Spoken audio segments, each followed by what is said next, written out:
Episode number 26, Ironman Haines City 70.3 with Ben Miller.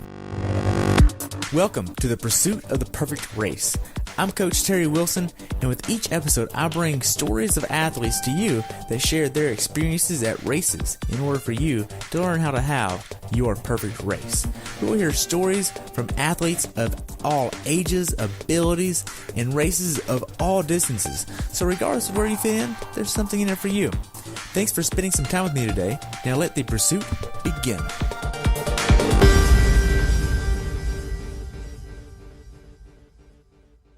Hello everyone, and welcome back to the Pursuit of the Perfect Race. Today I have the pleasure of talking with Ben Miller about his race at Ironman 70.3 Haines City in Haines City, Florida. This race took place on April 8th, 2018. The temperature on race day was in the mid-70s and rose into the 80s, with the water temperature at 75.9. He is a member of BSR, which is Big Sexy Racing, and has been for the last 3 years. Ben has been doing triathlons for many years and looks forward to many years in the future.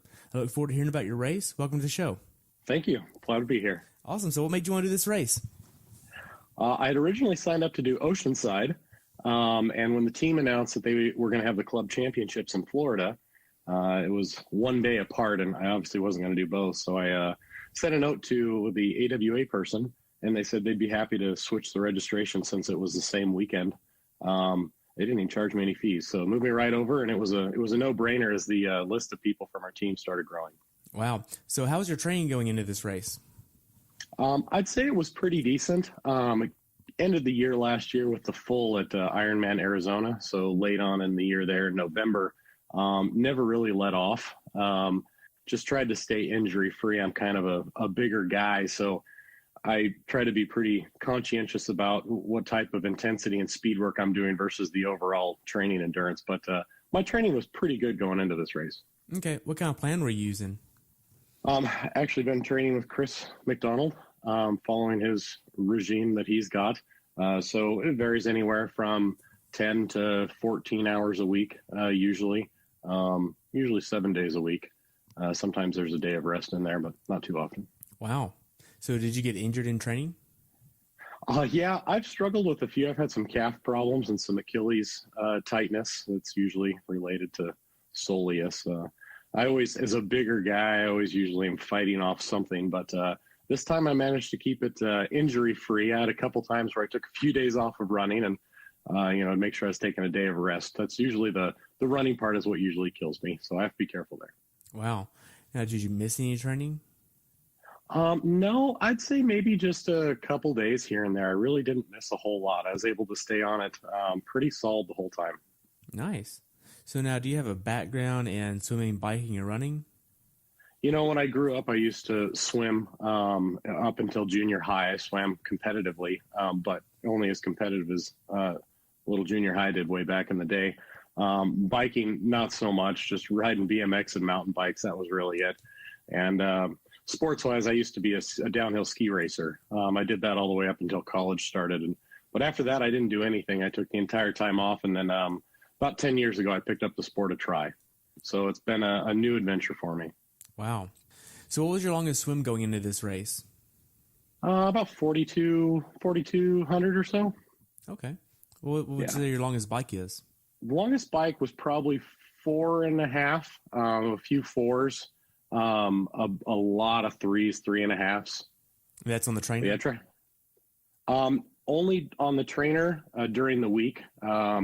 So I do those in the morning before I go to work, so I can get the kids and stuff to school. And then on the weekend, I'd always go outside on the weekend. So weather in Phoenix is usually pretty nice. So that allows me to go do the long stuff on Saturday or Sunday outside.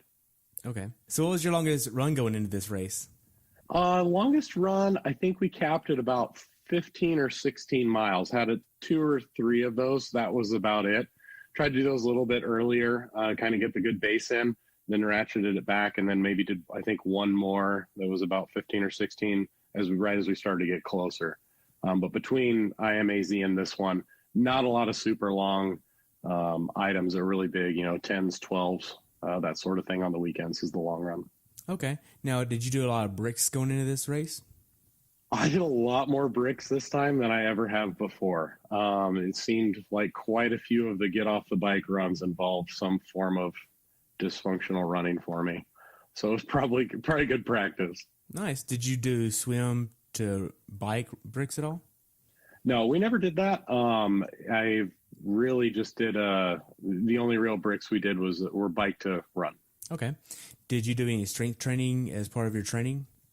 Yeah, I did. I started doing that about a year ago. I started lifting again. I always have to be pretty careful. As soon as I lift, I start to build mass. So carrying a lot of extra weight around on a long distance stuff isn't a lot of fun. But what I found is just doing some of the core stuff has helped my run form and my ability to run consistently longer a lot more. So been doing a lot of core stabilization. And I actually started doing legs for the first time, don't skip leg day. It's actually paid off quite a bit for me. Nice. So is this your first time doing this distance race? Oh, no. I probably have 30 or so half irons under my belt. I only have 8 fulls, but I've been doing half for a really long time. Okay. So now, what specific workouts did you do that gave you the confidence to go to end this race mentally and physically prepared? For me, the key thing is I need to have a couple really long bikes in. So those 4.5 hour bikes with some steady sessions of higher, like 80%, being able to do an hour or a couple hours worth of 80% FTP, pretty important on the bike to give me that strong bike confidence that I can do a solid 80% FTP on race day.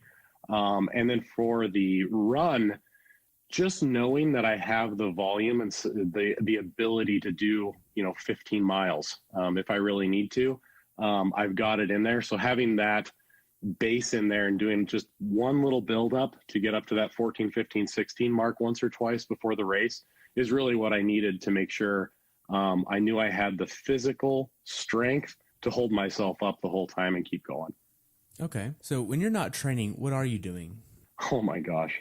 Well, my wife and I have 5 kids. Okay. And we both have full-time jobs in the semiconductor industry. We're both professionals, which is wildly consuming. The kids are all older, so they all have lots of activities, track, cross country, soccer. Some of them have picked up like running in their spare time. So we have a lot of events that we have to go to and manage throughout the week, not to mention travel for work. So it's really family first.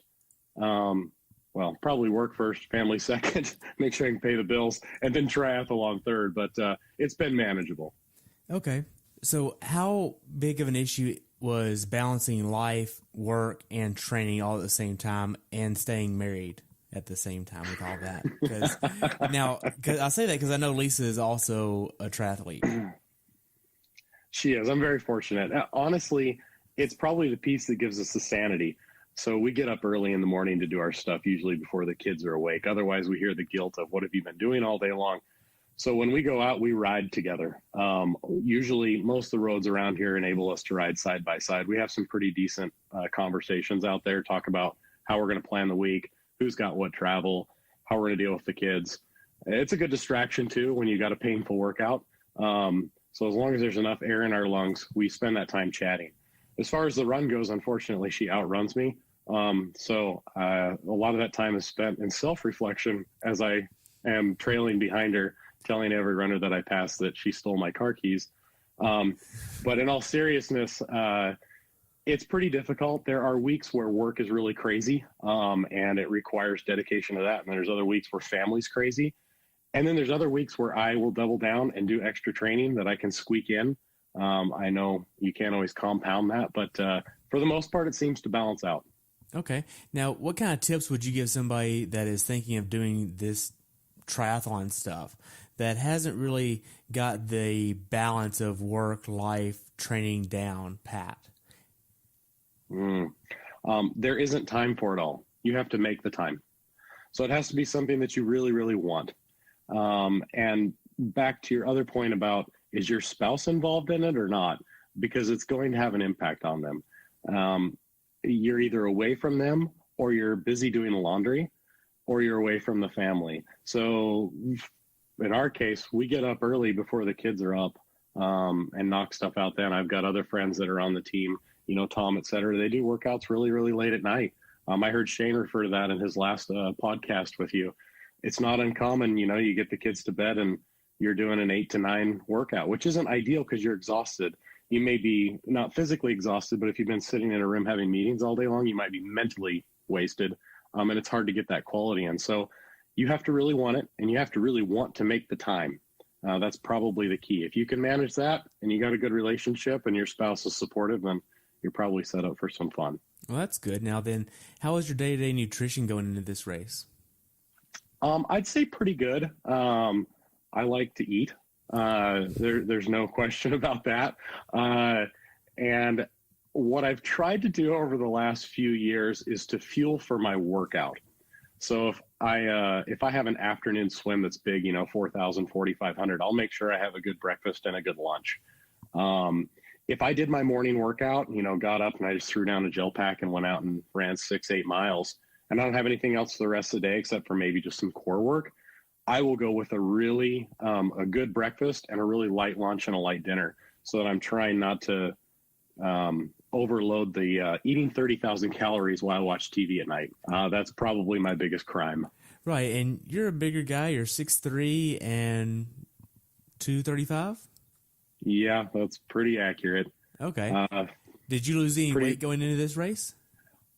Into this race? No, it was funny. When I was training, I was actually sitting right around 227. And then the week before I raced, I made the mistake getting on scale and saw I was at 235. And then, of course, I started calculating how much extra weight that is for every step in the half marathon and almost gave myself a panic attack. But I fluctuate a lot in water weight mostly, so I didn't panic a whole lot. I'm relatively lean. I'm just a big guy. So nutrition-wise for eating in preparation for the race, really the same thing as I do all the time. Pretty straightforward strategy. Okay. Now, what kind of nutrition were you using on race day? On this one, I've been playing back and forth with F2C and Infinite. For this specific race, I went solely with Infinite to try that out, a blend that came up with on their page. It was all liquid. It was 1,200 calories on the bike is what I consumed during the course of that, whatever it was, 2.5 hours on the bike. Okay. Now, did you feel powerful when you got to the run? Yes. Yeah, I really did. I was in really good shape. I didn't have a deficit at all. I need to try to shoot for that 400 to 500 mark, which is significantly larger than most folks have to do. But it's tricky to get that in without having a gut bomb. Right. And the Infinite it leaves me feeling really light. Nothing heavy, nothing like it isn't digested. So it worked really, really well. Okay. Now, what was your mindset going into this race? My overall mindset was execute the bike so that I have enough to race the run. I found that my halves are the most rewarding when I have the energy for the last 3 miles to try to pluck people off on the run. You can have a fantastic swim and just the best bike ever, but when you just suffer on the run and people are just plowing by you, that really takes the life out of how you feel about the race. Well, how I feel about the race anyway. So my strategy was to leave it with a really good taste in my mouth. Okay. So when did you actually start your voyage from Arizona all the way to Florida? Man, I didn't take a lot of time off. We had some family here over the holidays for Christmas and New Year's. We went on a little ski trip, and probably right when we got back from skiing, right around New Year's, we went right back into training again, just not the long stuff, 2.5, 3 hour, then into the 4 hour bike rides again. Just a few cycles of that before we moved in. So I didn't really take much of any time off after AZ. Okay. So when did you start your travel to Florida? Travel to Florida, we left on Thursday morning. So it's a 3 hour time difference between here and there, and the flight's like 4 hours. So it was going to consume the bulk of the day. I think we left around 9 or so in the morning. Ended up landing there a little bit early, had a nice tailwind. No problem with transporting the bikes on the plane. That all went well. And we grabbed our rental car, and we ended up getting there right around rush hour. So we had to struggle through Orlando traffic, but got to the house and everything was fine. So it was a pretty easy day. We brought our Normatec boots and just recharged the legs at the end of the day. Okay, so what kind of bike case did you use? I have one. It's a Bikend. I'm probably saying that wrong. There's those ones that are specific for our bikes. We have Cervelo P5Xs. Oh, wow. So it's the one that matches. Yeah, they're okay. They match the bike. So it breaks down really, really nice inside of that. I've used the hard cases before. I've tried using several different kinds of cases. These definitely are the nicest ones I've owned. Wow. Now, did you get the Lamborghini edition? No, I passed on that. I guess I'm pretentious. All eyes on me. Hey, look at the attention I ordered. It finally arrived. But no, I managed to miss out on that one. So why didn't you get 2 of those for you and the wife? My mechanic sent me a picture of it the morning that was released. He goes, I got good news and I got bad news. He's like, these are available. The bad news is this is what they cost and they don't have any in extra large. I was like, it's okay. I don't need to spend any more money. I mean, I think it's only $25,000 for one. Yeah, they're $20K. They're $20K piece, so they're $4K more than a regular one, and they don't come with a power meter or anything special. They come with the regular tires. It's just the paint scheme and the registering of that name is what you're really paying for, I guess. Wow, and more money. But to put it in perspective, they sold all of them in 7 hours. So, on that note, there's one in Waco, Texas I just saw that is in stock until they sell it. Yeah. So I don't know if they just sold that or not, but I just saw that on Facebook earlier today, and I was like, "Wow, I'm not doing that." I'm still on a trek that my mom bought me back in 2009, so I haven't upgraded a bike in a while. Well, now it has sentimental value. You can't let go of that now. Well, and with my mom, so a little bit about my mom. She was killed in a car crash with somebody. Oh, I didn't know that. Yeah, she was on the way home from church one night on a Friday night after revival, and a lady that was playing on her phone came into my mom's lane of traffic, and both of them lost their life that night. So kind of crazy. Gosh. Dude, you are never parting with that bike, man. Yeah, I know. So it does have sentimental value. Yeah. So you get there on Thursday. What was the process like getting from the airport to the condo? Pretty straightforward. We grabbed our rental car. I always rent a minivan. They're a lot cheaper than an SUV, like a fancy Tahoe. So I drive the super sexy minivan wherever I go. It fits 2 bikes and a couple people. All of our luggage real easy. Traffic, since we landed at rush hour, Orlando was a mess. It took a little while to get there to the house, but it was no problem. Once we got to the house, we just unloaded everything. We hit the Normatec boots really quick and then went over. The team was having a little dinner with Zone 3, was at the house, and they were having some food, and it was a meet and greet, folks. So it was a very nice, relaxing night to come in. We left the party a little early. We wanted to go do a little run for a couple of miles just to kind of shake things out after the flight. But tried to get to bed early so we could flip the time difference around about 3 hours. Okay. So Zone 3, walk me through what Zone 3 is in case people haven't heard of them. Yeah, absolutely. So Zone 3 is our swim sponsor. I guess not exclusive to swim, but they're our sponsor. They got some pretty sweet goggles. They had some vapor goggles specifically are the ones that I like to use. And they had some swim caps for our team that were embroidered on there and some belts for the bibs that we were able to use. Speed suits, wetsuits, all that sort of fun jazz. But Zone 3's been really good to us. Nice. So now then, Friday, what do you do on Friday? Friday was a packet pickup. We went down. The team met down there around 1:00. We wanted to do a big team photo, do packet pickup. There's some folks just kind of scoping out the course because they had some of the buoys sitting out. I don't think anybody swam on that day. It wasn't open for swimming until Saturday. But pretty relaxed, casual, just made sure we got our nutrition in on the right time so that our bodies were aligned. Got breakfast and lunch at 7 and noon kind of time frame. Then we all went out to dinner, hit Chili's that night. Our sponsor actually had a pretty cool dinner party with us there, which was it was quite entertaining to kind of consume the entire restaurant, if you will, as our whole team descended upon Chili's in town. So that was pretty slick. And then that's the last night where you really get a chance to get a good night's rest. So we wanted to make sure we slept well Friday night. Nice. And Wyman was there too, right? He was. Yep. The restaurant was on all attention, and man, did they deliver.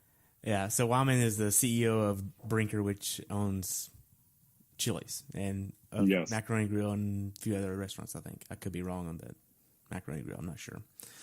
So you get Chili's. What do you get there for dinner on Friday night? They had a set menu for us, some things that we could pick from. I opted up just having a burger and some fries. Is pretty good. But yeah, didn't want too much fiber or anything crazy beforehand. Nice. Sorry, I'm may or may not have had a Corona. May or may not. So you get some miles in on Friday. On Saturday, what do you do? Saturday, you had the option of checking your bike in.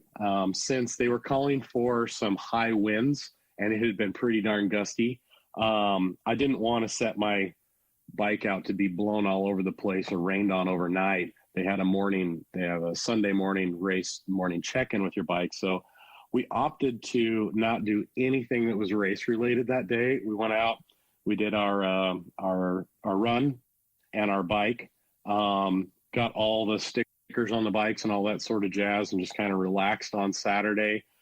Spent a few hours honestly at home, just kind of hanging out, catching up on email, taking turns in the recovery boots. Really, probably the lowest key Saturday I've ever had before a race. It was very nice just to hang out in the house. And then Saturday night we went out to dinner. There's a cool pizza place down the street that looks safe. So we did that for dinner. Looks safe? Yeah. You always have to be careful where you, it's always, I hate traveling somewhere and always just going to a chain restaurant, right? Because you can get that same sort of thing at home. But sometimes you want to pick a safer bet, something that you're really familiar with, and not be too risky the night before a race. Nice. So what time do you try to get in bed the night before the race? Usually around 9. And if I need to take the critical thing for me is the day before. So that Friday is the night that, I might take a couple Tylenol PM, because I don't care if I wake up groggy in the morning. That's all right. It's not race morning, but that's the most important night, just in case I have the jitters the night before the race and I don't sleep so hot. But usually try to crash around 9 if at all possible on Saturday night. Nice. So what time do you actually think you woke up on race morning? Race morning, I think we got up at 3:15. We wanted to be out the door at 4:15. Okay. Is that because there was traffic? It was a little bit of a drive. I want to say about a 30-minute drive. We weren't sure how much traffic there would be. Transition opened up, I think, at 4:30. I just wanted to have some extra time. And it wasn't super cold, so didn't have to worry about chilling myself to death before the race. And I also knew there were going to be a ton of our teammates there, so I knew there'd be a lot of chitter-chatter in transition. But, yeah, we ended up getting to transition around probably about 4:40 or so, 4:45. Parking was pretty easy that early and went pretty well. Okay, so what's your race day morning ritual before you actually leave the condo? Oh, my. Well, the night before I set everything out, make sure all my bags are all lined up, that I haven't forgotten anything. But the morning, I think the key thing that usually gets me is I'll get everything ready, get the car in. If there's anything I put in the fridge, like if I made nutrition the night before, if I forget to grab my bottles, that's a big deal. So sometimes I put a sticky note on the door in the morning just in case I left something stashed somewhere so I don't forget it. But when you're taking the bikes in the morning, it's easier. You just put the nutrition on the bikes and throw the bikes in the car. And there's a lot less to fiddle with when you've got, it may seem like you've got more with you, but it just seems more straightforward. But no super big ritual. Had a regular old breakfast, nothing fancy, just some cinnamon bread and a cup of coffee to get things moving. It seems like everybody has a cup of coffee to get things going. It's just a good way to start the day. Yeah, get it going out first. I mean, it is what it is. Everybody does it. Hopefully. So what time do you actually get to transition? I heard that you had to pay for parking. I did not pay for any parking. We parked right on the street. I don't know. Maybe there were spots people had to do that. I didn't catch on to that nuance if it happened. We got there about 4:40 in the morning. Traffic ended up being super light. There wasn't a big rush. Got a pretty decent parking spot. It's probably less than a quarter-mile walk in to transition. It was pretty easy. Okay, so what did you actually do in transition once you got there? Right before you walk in transition, they had folks out doing body markings, which was kind of nice. So it wasn't all hectic inside. So got body marked and then walked in, found the racks.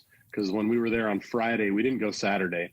So Friday, they were still kind of setting some stuff up. So I wasn't exactly sure where the bike was going to go. Found the spots. They had the entire team together in one section. So that was pretty nice.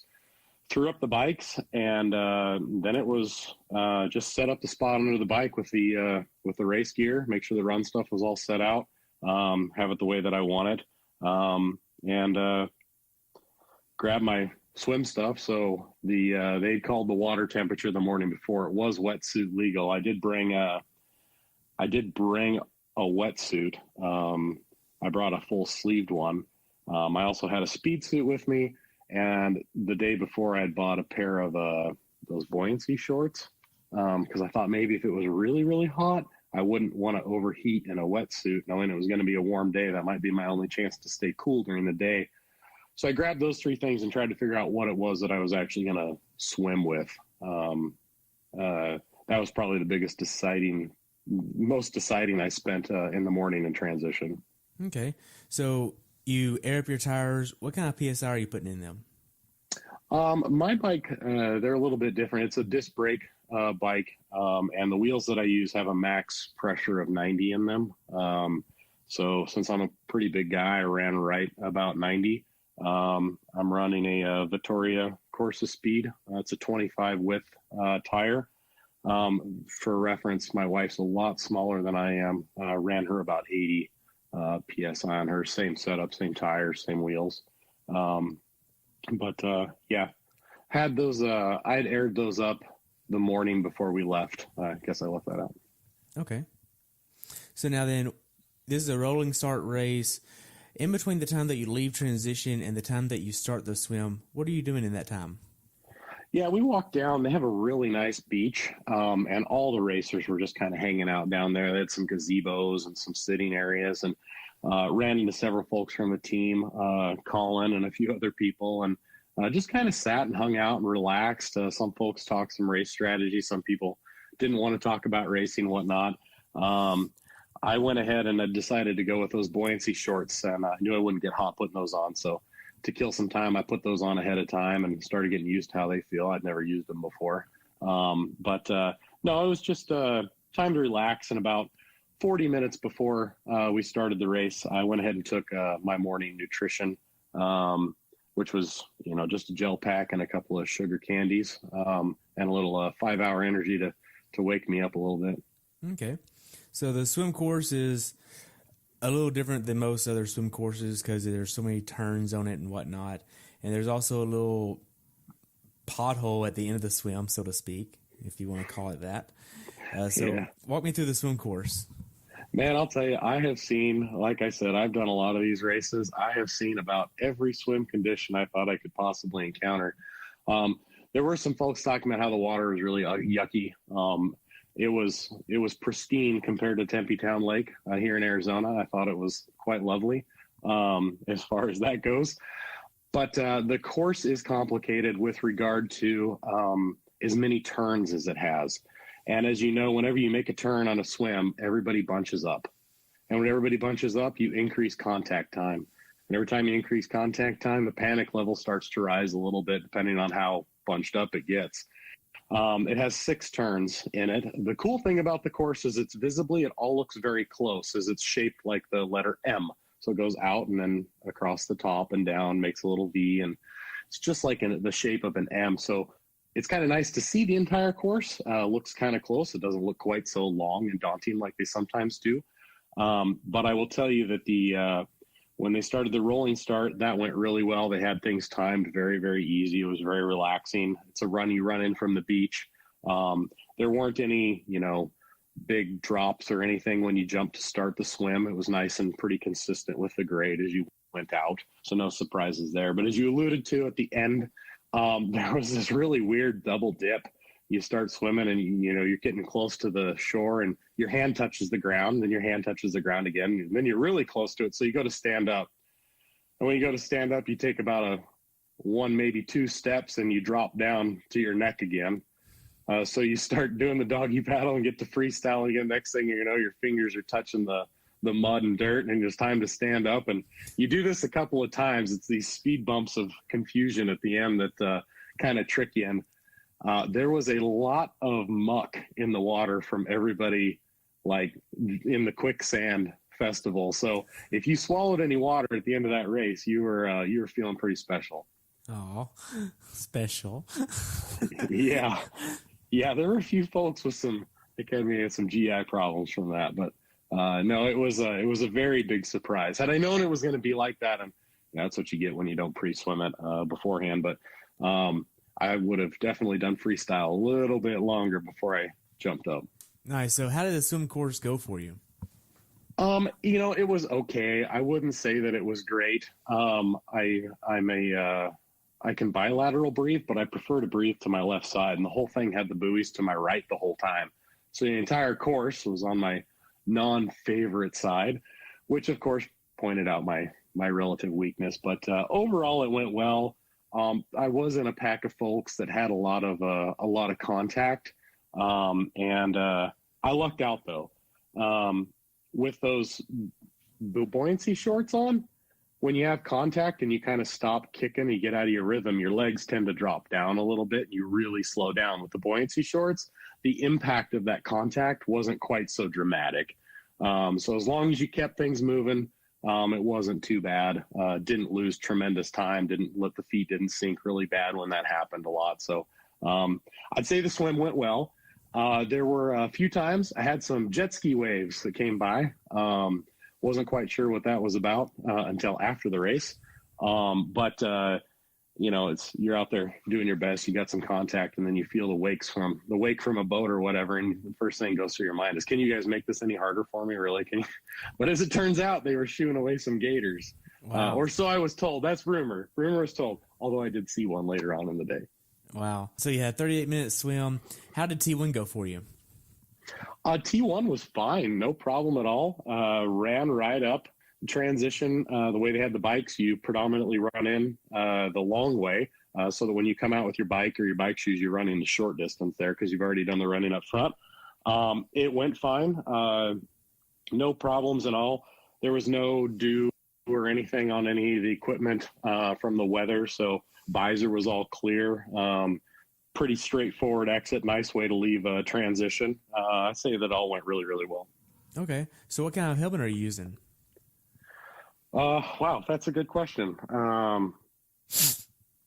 I will inevitably say the name wrong. I think it's the Giro, however you say that. Okay. It's their one with their built-in visor. So I have one of those that I just got this year, and I love it. It's like it has a right there. It's nice. It does. It doesn't fog up on me. That's pretty good.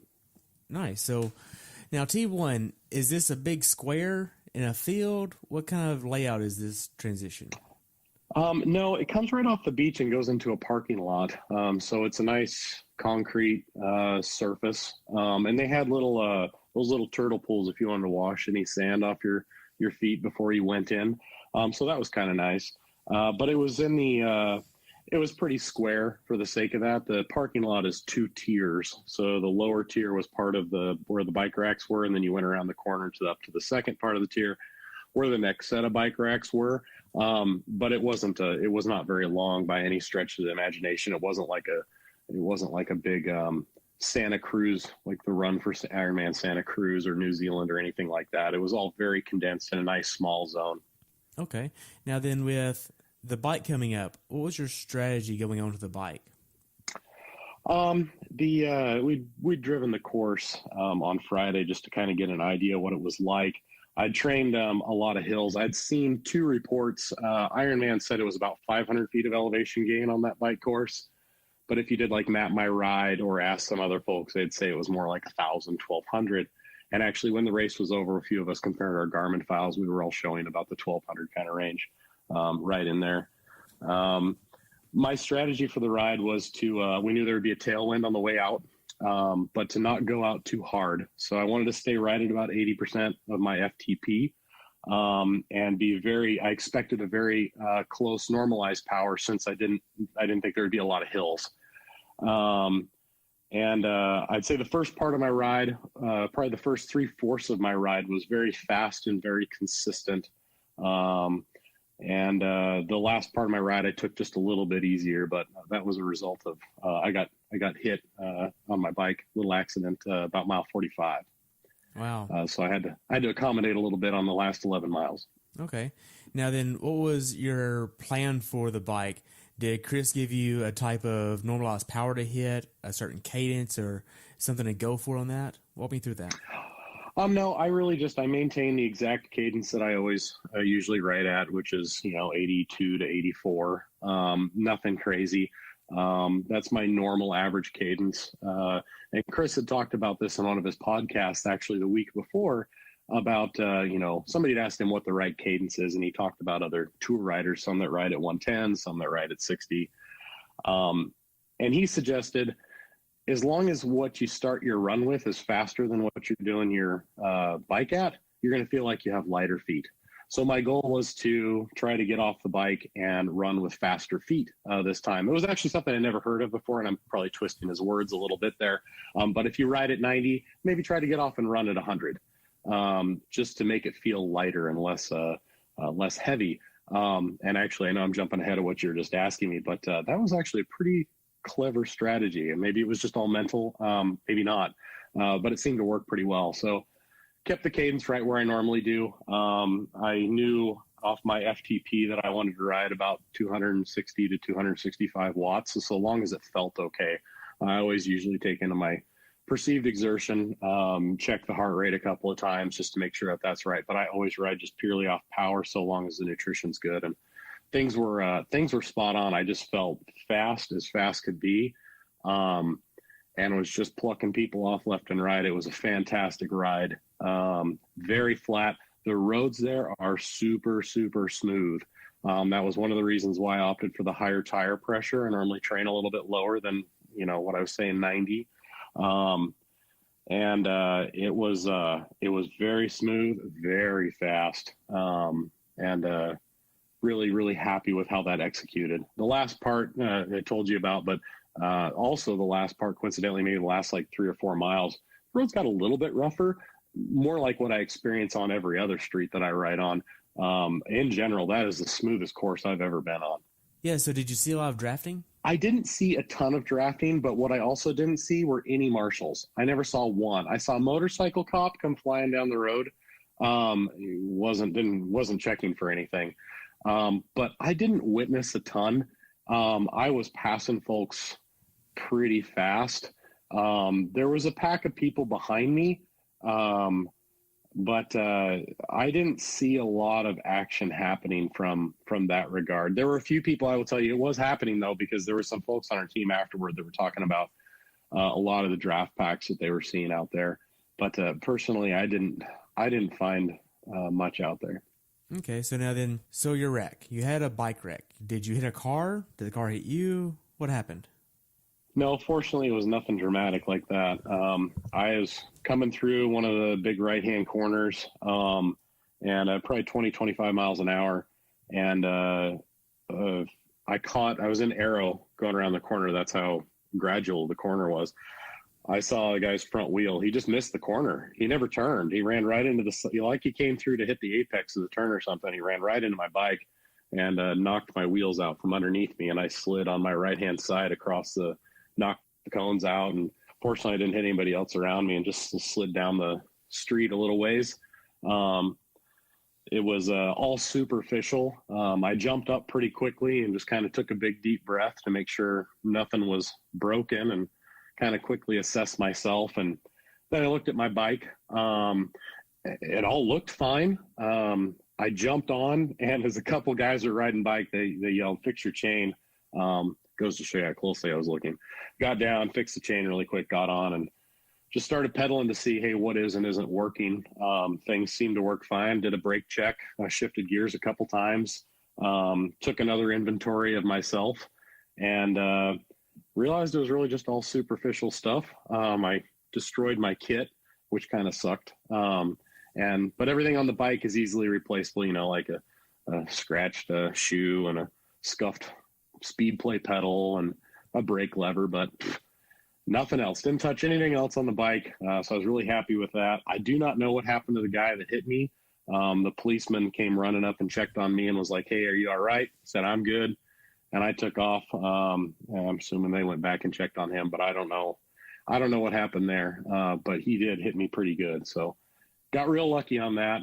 Scraped up my elbow really, really bad. That was the worst part out of all the body rash that I got, was my right elbow, which happens to sit right on the pad when you go in to get into aero.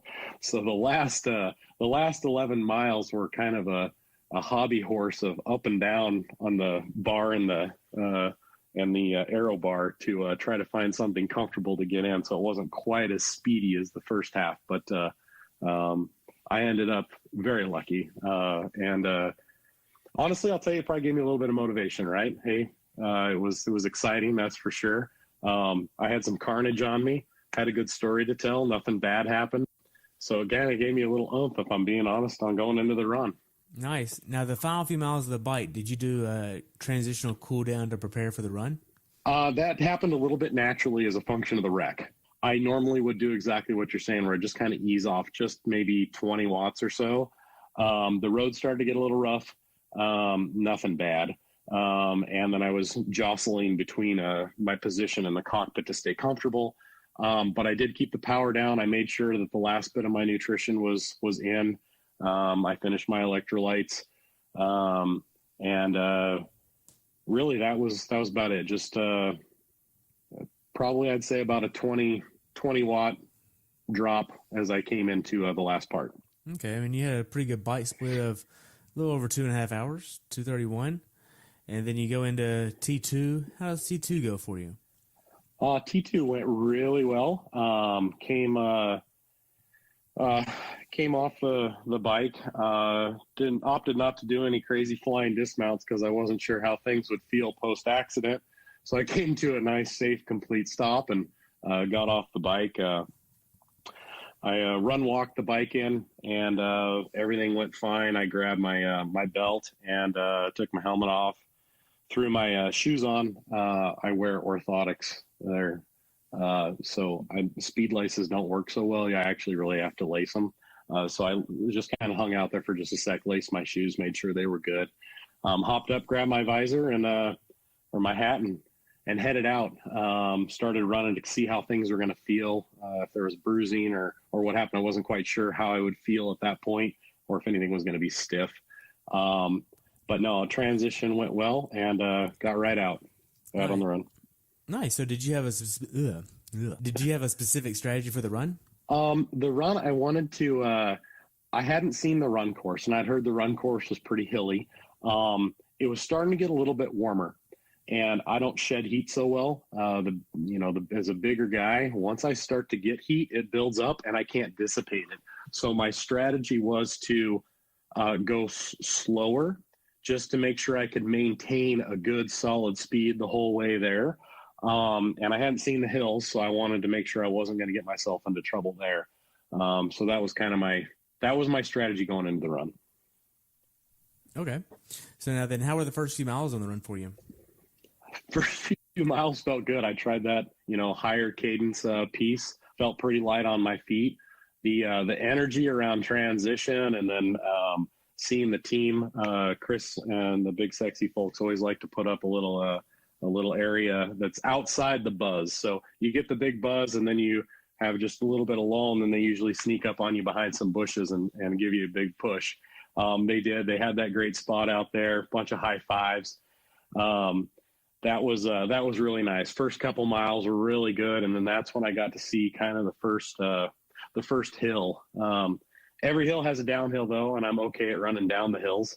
So I decided to do I would pick a point on the hill, run to the bottom of that edge and then try to speed walk as fast as I could up to the top, because they were actually pretty steep.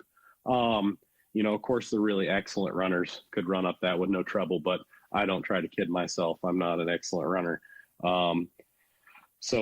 Speed walk those, and then I tried to get right back to that same pace I was going. I managed to keep the same pace pretty much the whole time, so that was good.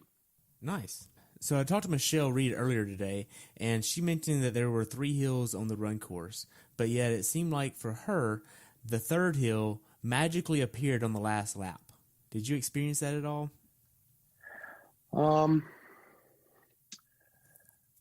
I would say I would agree with her. There's 3 hills. I promise you, I didn't forget about any of them on any of the laps. There was definitely some topography up and down on that course. There were really 2 big hills, and then if you want to call the third one, was there too. But it was such a nice, the part that weren't the 3 hills, everything else was so nice that it was flat or felt a little downhill. So to me, while those 3 spots were tough and required a little speed walk session on them, the rest of it was just so nice. Laid out well, kept your mind entertained. It was zigzagging through neighborhoods. There were people out, kids out with garden hoses. There's some old lady with some drums and a chair doing some crazy stuff. It was very entertaining. And before you know it, since it's 3 loops, before you know it, you're back at transition with that monster buzz going on again. So the energy level is just super high. You're not out for any section too long, 4 miles. Well, I think 4.2 miles is about the max that you're gone. But plenty of energy out there. So how were the final few miles? The final few miles were pretty good. When I hit mile 10, I started to feel my nutrition was starting to get a little weak. So after I got off the bike with the Infinite, I'd switched to some little gels, chomps, if you will. And I'd been taking those, and I got to mile 10 and started feeling like I was just starting to get a little bit behind on nutrition. So I stopped, had some Coke, had 2 of those, had a gel pack just to kind of left it in my mouth so that the instant sugars would start to go on a little bit quicker, try to get myself back up. So took a little walk right there just so I could get all that food in and let it settle, and then went right back at it. I came out of it very quick. Sometimes when I get that feeling of the hypoglycemia starts, the sugar level starts dropping, you can you can crater yourself pretty fast, or at least I can. So I was glad I caught it quickly and recovered back from that pretty fast. But the last few miles were great. It was a very nice, that 10 to 11 part was the tough piece, but from 11 to 13 was, hey, this is over. We hit it. There are so many people down there. And I'd seen some folks on the run course, since there were 70 or so of us there. I mean, 60 plus people all wearing those bright kits. You're seeing so many people and high fives and stuff. It was very inspirational, very energetic. Wow. So the last 800 yards, how was that for you? It was pretty great. My run form was excellent. Let me put it to you that way. I had a really good pace that last piece coming down. Man, everybody's cheering, and the road splits where you go, first, second, third loop on the right, and then to the finish chute on the left where it was aimed. So as soon as you triggered over to the left side, everybody saw that you were coming in for the final, and they really got pretty amped up. And as I was coming through made the left-hand turn in, I threw my hands up, and the audience was all looking, but they were quiet. And I threw my hands up. I like to do that. They got all super jazzed and screamed, and pretty good energy coming through there. So the finish chute was packed with people. They had, there were food trucks there. There's a little park, pretty family friendly. So it was packed. That was pretty fantastic the way they had it laid out. Nice. So how does this finish line compare to all the other races you've done? Oh my gosh. Man, honestly, as far as halves go, this half had about as much energy as some fulls with regard to, the transition area and the finish line. It seems like over the last few years, the energy at the halves has decreased a little bit as they've spread out so many of them. Ironman had definitely put on a good show. Ironman Village was big. It was buzzing. They had plenty of vendors. I've been to a few of them lately where the vendor's supply has been real low, not a huge presence. I would say that this was in, one of my top tens. Actually, this could be probably one of my top five Ironman races. Oceanside's always hard for me to ever beat. That's my favorite, I think. But this one is definitely a top five. I thoroughly enjoyed it. I think a big function of that was having the team and all that camaraderie there. But the event itself was very well done. It was really, really cool. And the town was really behind it. Wow. So how was your recovery process? We put the bikes together on Sunday night knowing we're going to have to fly out Monday morning. And I had Monday morning was tough. I had delayed onset muscle soreness that you would expect after a half. I had some special bruising as a function of that crash, plus all my road rash. So that was pretty special. And then I seem to have developed a fever and some nasal thing, which I'm still fighting with now, and a cough. So I was an absolute disaster when I got on the plane. But that was probably a harder recovery this week. Monday and Tuesday were pretty tough. But all the muscle soreness went away. The bruising's all gone, and I'm starting to heal up now. I haven't swam, but went on a run and a bike ride this week. So I'm back in the saddle again. Things are good. Nice. Now looking back on it, how well prepared do you think you were for this race? I was very prepared, knowing that really the only thing that really held me back was the heat, and that little nutrition piece that I didn't stay ahead of that caught me at between mile 10 and 11. But from a strength perspective, from an endurance perspective, I was pretty dialed in. I can go faster on the run. I'd had some fantastic open half marathons at the beginning of this year that were, low 140s. This run was not that. But given I didn't ride a bike before any of those, me trying to stitch all of it together on a hot day, I'm pretty happy with it. It was pretty good. I don't think I could have done anything differently. Don't think I could have been any more prepared. I came in injury free and had a great mindset about it. And to me, that's what made a lot of the difference. And being able to finish the last 3 miles, solid, gave me a really good taste for how the day went. Well, great. Now then, how long was your taper going into this race? My taper was about, formally probably about 7 days. Okay. I dialed everything back, did about 1,000-meter swim, just did one tune-up run during the week. And then the post run when I came home when we landed in Florida, but pretty casual. I seem to respond best with a very decent taper. What do you mean decent taper? If I go in I perform better if I were to take the entire week completely off. Just maybe one or two little tune-up things. If I go in and I try to do an exercise every day beforehand, I don't know if it's my body type or what. I'm never fresh on race day. I always have some form of function of soreness or whatnot. So if I take almost an entire week off right before the race, that's how I usually perform best. Wow. So you had literally one swim and 4 days off. Pretty much. One swim. I had one run and then one, 2-mile run. That was about it. And that was after you got to Florida. Yeah. When we got to Florida, we did a bike ride for an hour on Saturday. That was it. Okay. So now what's something that you learned from this race that you'd like to pass on to someone else that hasn't done this race before? I would say that seating yourself on the swim would be important if you're not a real strong swimmer. All those turns definitely add a little layer of complexity to it, and the water temp was 75.9. So they wanted it to be wetsuit legal. They found a way to make it wetsuit legal. It's not usually wetsuit legal. So if you're a weak swimmer and you don't have a wetsuit, this would have been a really hard swim. So for somebody that's not super swim competent, this may not be an easy one to do. If you do it, I would seed myself way in the back so that you got a little extra time in the water to with less people. The drawback to that is the later you start, the warmer the day is when you finish, and it is a warmer kind of race in that climate with the humidity. The other thing I would say is, 1,200 feet, 1,000 feet, whoever's measuring, the bike course wasn't super hilly, and it was super smooth and comfortable.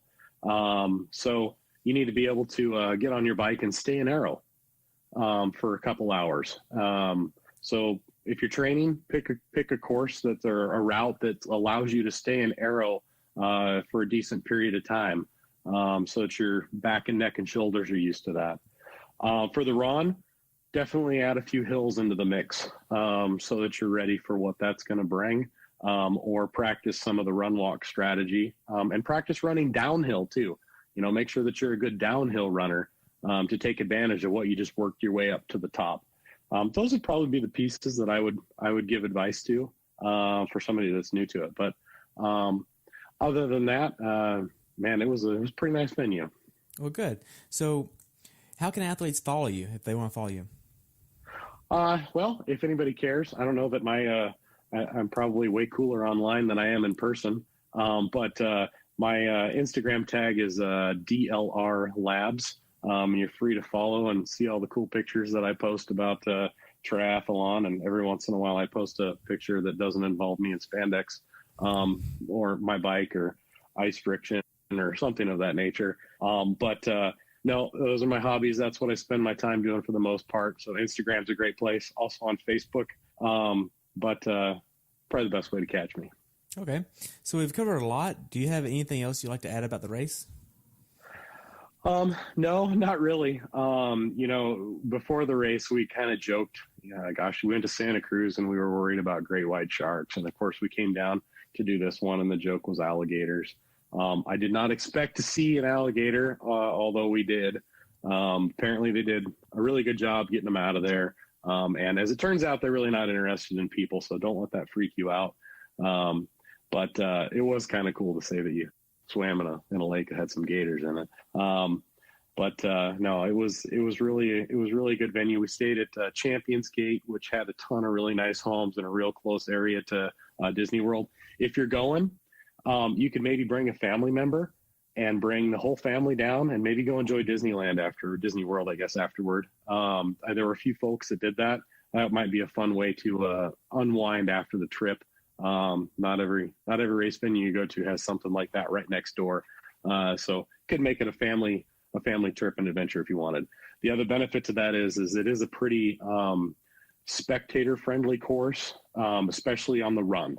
So if your family were to go have breakfast or do some shopping or whatnot, then come back, they could actually see you 3 good solid plus times on the run, which not all triathlons are like. So it was relatively family friendly.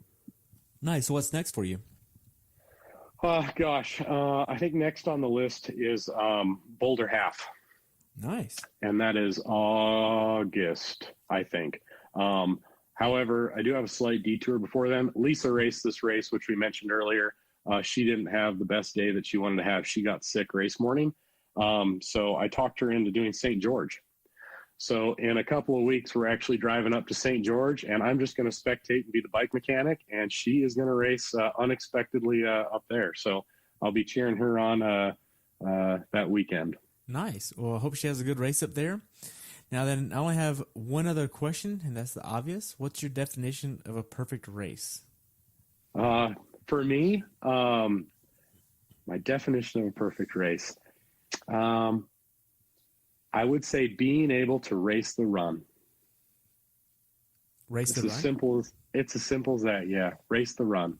If you can race the run, you did everything else right. Nice. Well, that's all I have for you today. And really thank you for your time, Ben. It's been enjoyable to talk to you and actually get to know you a little bit more. And I look forward to following you in the future at Boulder 70.3 and following Lisa as well. I hope you have a great day, okay? Thanks a lot. I appreciate the time today. It was fun chatting with you. Nice. You have a good day, okay? Thanks for tuning in today. I hope you were able to learn something from today's episode. If you enjoyed the show, please take a minute to leave a review on iTunes or share it with a friend. Be sure to subscribe so you never miss an episode. If you'd like to see pictures from this athlete's race, learn more about who I am, what I'm doing, or be on the show yourself to share your story, check out my website at CoachTerryWilson.com. Until next time, continue the pursuit.